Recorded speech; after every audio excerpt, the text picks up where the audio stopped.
Salam jumpa saudara-saudari terkasih dimanapun berada. Semoga kita semua dalam keadaan baik dan sehat. Dan semoga Tuhan yang Maha Baik selalu dan senantiasa menyertai kita.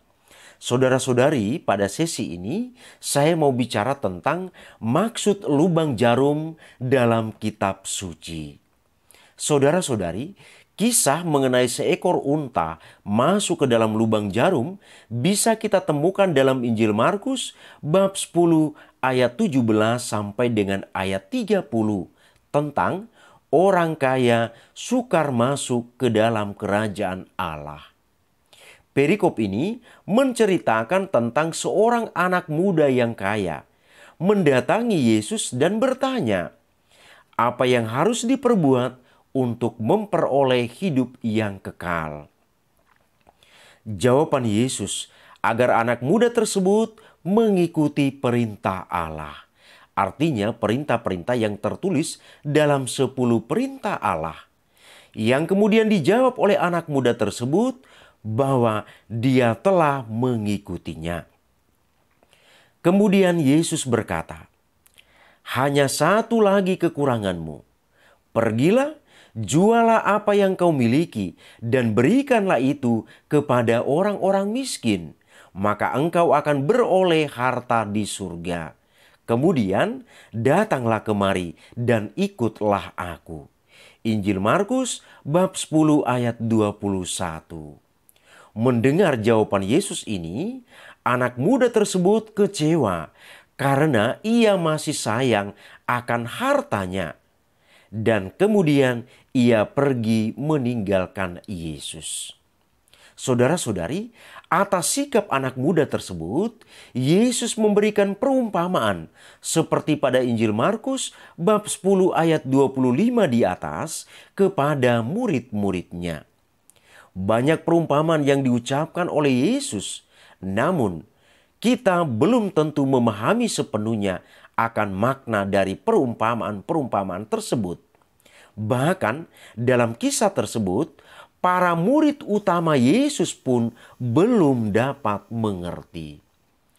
Untuk memahami makna perumpamaan Yesus seperti pada Injil Markus bab 10 ayat 25, kita perlu mendalami maksud kata demi kata, tidak hanya artinya, tetapi juga maknanya.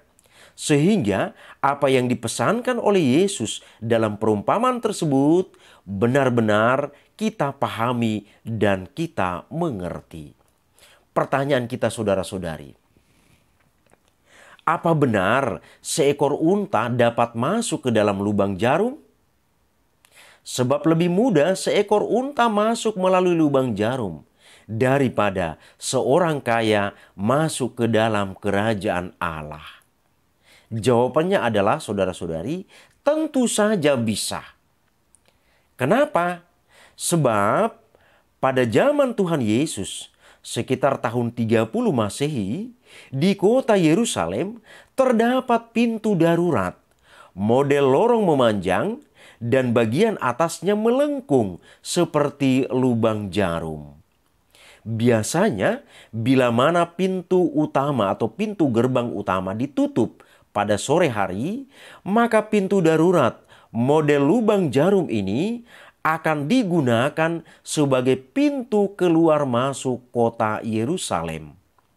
Memang tidak dapat dipastikan model aslinya seperti apa, sebab kota Yerusalem dihancurkan oleh Jenderal Titus dari Kekaisaran Romawi pada tahun 70 Masehi.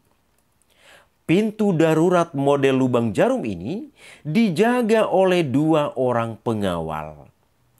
Karena pintu ini cukup sempit dan rendah bagi seekor unta, maka seluruh barang bawaan pada unta tersebut harus diturunkan terlebih dahulu. Saat unta tersebut ditarik oleh tuannya masuk ke dalam pintu lubang jarum, dengan keadaan lorong yang gelap, hampir tidak ada masalah lagi. Sebab unta adalah kategori hewan yang jinak dan penurut kepada tuannya. Namun saudara-saudari, yang jadi pokok masalahnya sekarang adalah apakah mungkin seekor unta dapat memasuki kota Yerusalem? Mengingat hewan ini dikategorikan sebagai hewan haram atau binatang haram.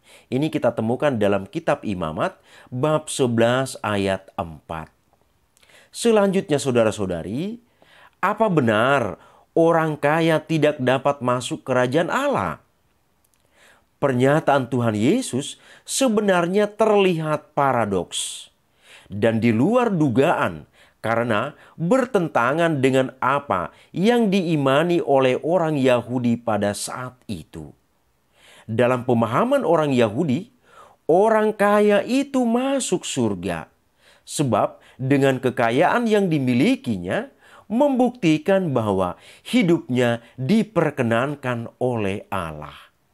Sedangkan orang yang hidupnya miskin adalah orang yang tidak mendapat perkenanan Tuhan dan dianggap terkena kutuk. Hewan najis seperti unta menggambarkan orang-orang miskin, orang-orang berdosa dan bukan Yahudi justru lebih memiliki potensi memperoleh keselamatan dari Tuhan. Pertanyaan kita saudara-saudari, mengapa? Karena mereka lebih taat kepada perkataan Tuhan Yesus daripada orang kaya tersebut. Unta rela melepaskan seluruh bawaannya supaya dapat masuk kota Yerusalem. Sedangkan orang kaya lebih terikat dengan bawaan kekayaannya, sehingga tergolong lebih sulit untuk masuk ke dalam kerajaan Allah. Sulit bukan berarti tidak bisa, sebab bagi Allah tidak ada yang mustahil, asalkan mau berbuat seperti Zakeus, si pemungut cukai, yang kita temukan dalam Injil Lukas bab 19 ayat 1 sampai dengan ayat 10. Jadi saudara-saudari, kekayaan tidak bisa menjadi parameter atau garansi bila masuk ke dalam kerajaan Allah. Justru kekayaan merupakan penghambat besar dapat memasuki kerajaan Allah. Demikianlah saudara-saudari, sedikit ulasan tentang maksud lubang jarum yang kita temukan dalam kitab suci. Semoga bermanfaat bagi kita. Terima kasih, Tuhan memberkati.